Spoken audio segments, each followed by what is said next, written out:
మాట్లాడబోతున్నారు. చూడండి, ద్వితీయోపదేశ కాండము 15వ అధ్యాయము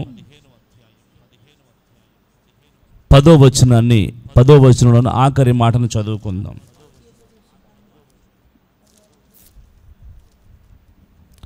ద్వితీయోపదేశ కాండం 15వ అధ్యాయం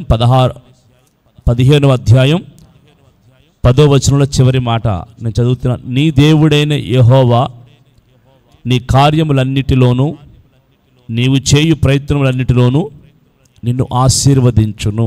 మరలా చదువుతున్నాను. నీ దేవుడైన యెహోవా నీ కార్యములన్నిటిలోనూ నీవు చేయు ప్రయత్నములన్నిటిలోనూ నిన్ను ఆశీర్వదించును.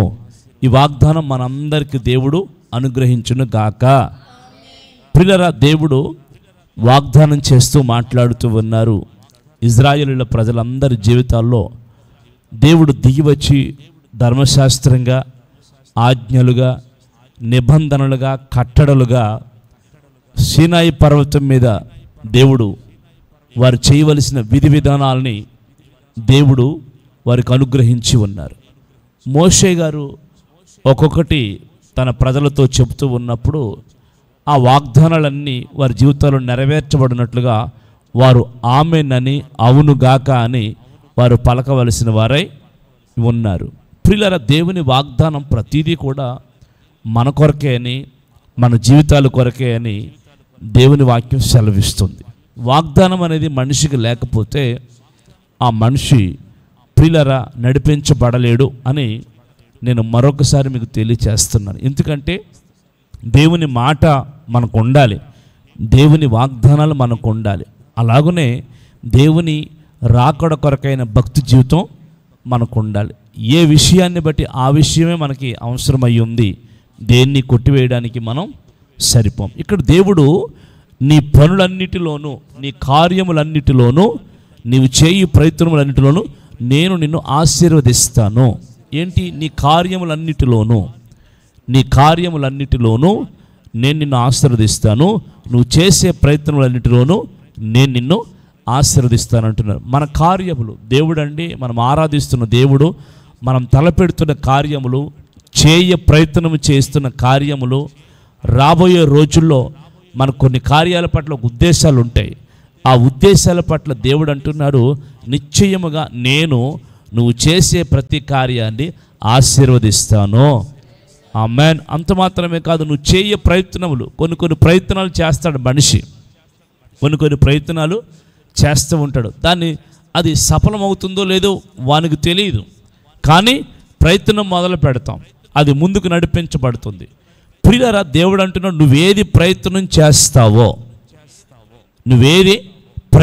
చేస్తావో ఆ ప్రయత్నం అంతటిని నేనేం చేస్తాను? నేను ఆశీర్వదిస్తాను అని అంటున్నారు. కీర్తన 1వ అధ్యాయము అది 3వ వచనంలో చివరి మాట వ్రాయబడుతుంది. ఏంటంటే, అతడు చేయునదంతయు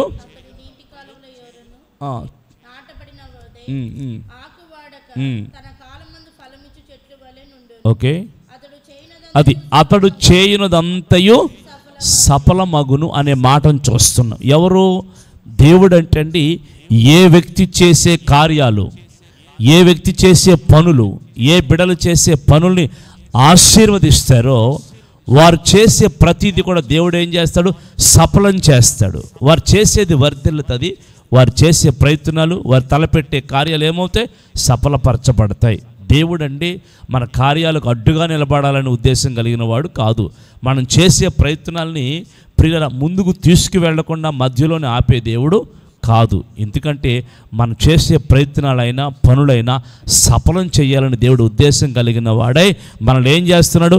వాగ్దాన రీతిగా మనల్ని ఆశీర్వదిస్తున్నాడు. మరి ఈ వాగ్దానం ఈ దినం మనందరి జీవితాల్లో ఏ కార్యాలు మనం తలపెడుతున్నామో, ఏ కార్యాల వెంబడి మనం వెళుతున్నామో, ఈ కార్యములన్నీ దేవుడు మన జీవితాల్లో నెరవేర్చి ఆశీర్వదించును గాక.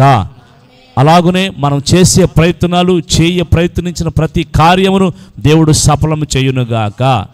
ఈ వాగ్దానం మీకును, మనకిని, సంఘానికిని, పరిచర్యకిని, ఈ వాక్యాన్ని చూస్తున్న ప్రతి కుటుంబాలకి దేవుడు నెరవేర్చునుగాక. ఆమేన్. అందరూ లేచి నిలబడదాం, చేతులు చాపి ప్రార్థన చేసుకుందాం. దేవుడు విశేషమైన కృప ఈ దినం మనకు దయచేసేటట్టుగా నిన్నటి దినము కంటే ఈ దినం ఒక విస్తారమైన కృపలో మనల్ని నడిపించేటట్టుగా దేవుని కృప మనల్ని ఆవరించి మనల్ని వర్ధలు చేసి విశాలపరుచున్నట్లుగా చేతులు చాపుదాం. స్తోత్రం, స్తోత్రం, స్తోత్రం, స్తోత్రం. మహిమగల తండ్రి, పరిశుద్ధుడా, ప్రేమగల దేవుడా, నీకు స్తోత్రాలు. ఈ అరుణోదయాన్ని మీ సన్నిధిలో చేరే భాగ్యాన్ని మీరు ఇచ్చారు కనుక నీకు స్తోత్రాలు. ప్రభువా, ఈ ఉదయకాలంలో నీ కృప మెండుగా మా అందరిపై కుమ్మరించండి. ఈ దినము నుండి ప్రభువా, ఈ దినమంతా నీ సన్నిధి, నీ కృప మా జీవితాల్లో ఆవరింప చేయండి నాయన. స్తోత్రాలు. ఆశీర్వదకరంగా మార్చండి. నన్ను, మమ్మల్ని మీరు బలపరచండి. విస్తారమైన కార్యాలు మీరు జరిగించండి తండ్రి. నీ పాదాలకు అప్పగిస్తూ ఈ దినం మీరు చేసిన వాగ్దానాలన్నీ మా జీవితాల్లో నెరవేర్చండి. ఎంతోమంది ప్రార్థనా సహాయాన్ని కోరి ఉన్నారు. అందరి పక్షముగా నువ్వు కార్యం సఫలం చేయండి. యేసుక్రీస్తు పరిశుద్ధ నామములో అడిగి వేడుకొనుచున్నాము తండ్రి. ఆమేన్. మన ప్రభువైన యేసుక్రీస్తు కృప, తండ్రి అయిన దేవుని ప్రేమ, పరిశుద్ధాత్మ సన్నిధి మనందరికీ తోడైండి నడిపించును గాక. ఆమేన్. వందనాలు. స్తోత్రం.